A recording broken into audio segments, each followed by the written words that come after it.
ओम शांति। आज मैं आपको आत्मा के बारे में समझाने की कोशिश कर रही हूँ। आशा करते हैं आप अच्छी तरह से समझ पाएंगे।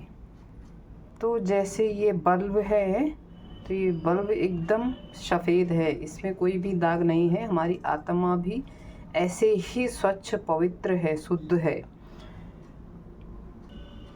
तो जीवन में सुख ही सुख होता है। और जैसे ही इसमें विकर्म चढ़ने लगते हैं, पापों का बोझा चढ़ने लगता है, वैसे ही दुख जीवन में शुरू होने लगते हैं। तो ये एक प्रैक्टिकल के आधार पे मैं आपको समझा रही हूँ कि ये बल्ब पे जैसे एक छींटे पड़ रहे हैं,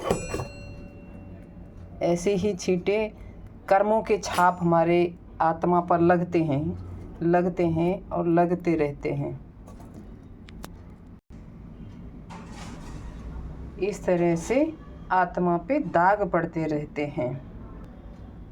तो जब आत्मा पर तरह तरह के दाग पड़ते रहते हैं, काम के वश होके, क्रोध के वश होके, ईर्ष्या, घृणा, नफरत, बैर, लोभ, मोह के वश होते हुए जो आत्मा कर्म करती है, तो इस तरह की आत्मा पर दाग पड़ते रहते हैं और आत्मा धीरे धीरे धुंधली होने लगती है और वो सुख शांति जैसे छिप जाते हैं नीचे। और ये जो तरह तरह के कलर अलग अलग दिख रहे हैं, यही अपना काम करने लगते हैं।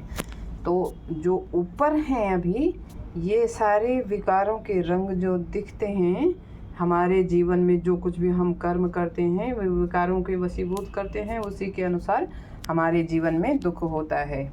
और जैसे ही भगवान इस धरा पर आते हैं तो हमें हमारी पहचान देते हैं कि तुम आत्मा हो और तुम्हारे अंदर जो ये विकार हैं भरे हुए, ये ख़त्म हो जाएंगे, लेकिन अपने को आत्मा देखो और समझो। तो इस तरह से जैसे ही आत्मा अपने स्वरूप में आती है, तो हमारे अंदर की विकर्मों की सफाई होती है और आत्मा एकदम साफ हो जाती है। और फिर हमारे जीवन से दुख और अशांति सब खत्म हो जाते हैं और आत्मा में फिर से सुख और शांति की लाइट फिर से जलने लगती है। इसलिए इस बल्ब की तरह, जैसे बल्ब दिख रहा है, आत्मा अविनाशी है, विनाश नहीं होता है आत्मा का।